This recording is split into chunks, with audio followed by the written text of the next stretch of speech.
Hello, fellow inner pilgrims.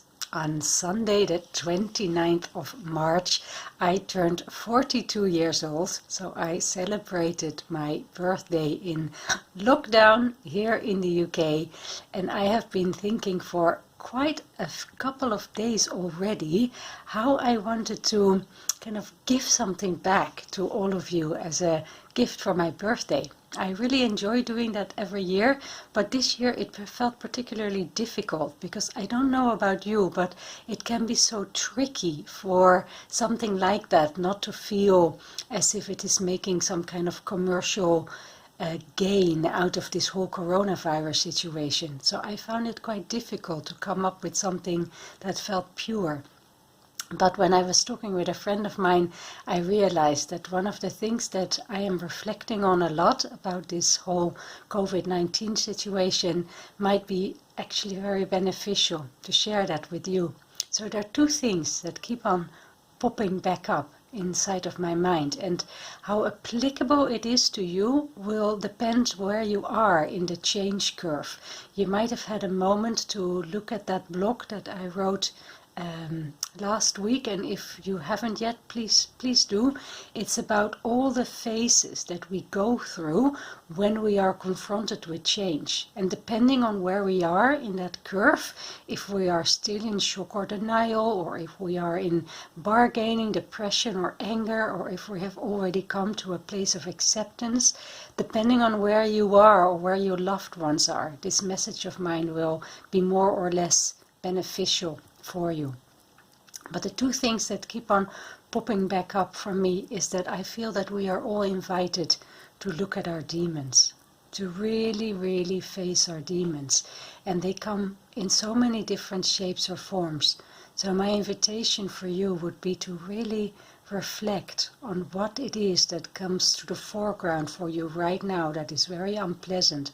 Financial fears, relationships that you are questioning, the dynamic with the children, your own anger, your own relationship with death and loss. You know, what might it be? Your career, the amount of meaning that you are experiencing in your life. Like, we all have something that has been lurking in the background, and I feel that this situation is kind of really putting it into our face. So what is it that you are invited to look at? And the second thing that keeps on popping up for me is this idea of not wanting to regret this whole phase after it has finished, because no matter how incredibly difficult it is right now, impermanence is an absolute certainty. The fact that this too will change is the only thing we know for sure. At some point things will shift again, and then we look back and we think, oh my gosh, you know, it was actually quite a special opportunity, this universal pause, you know. And I know that doesn't apply for everyone, because in certain professions, of course, all of a sudden we are more busy than ever. Also, when we're homeschooling children, you know, we have less time for ourselves than we've ever had. So what do you mean universal pause? But no matter your situation, you know, how can you make sure that once this has changed again, you are not regretting how you've used it?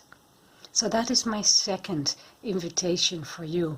How to make this time meaningful, how to make it count, how to make sure that one day when you look back at it, you think, yes, I really used that to the best of my ability.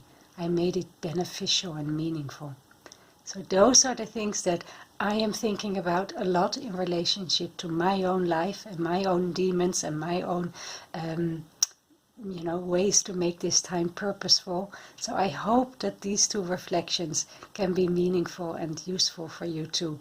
And then that is my birthday gift for you this year. Take good care of yourself and of your loved ones. Stay healthy and be well. And I wish you lots of love, as always. Take good care of yourself.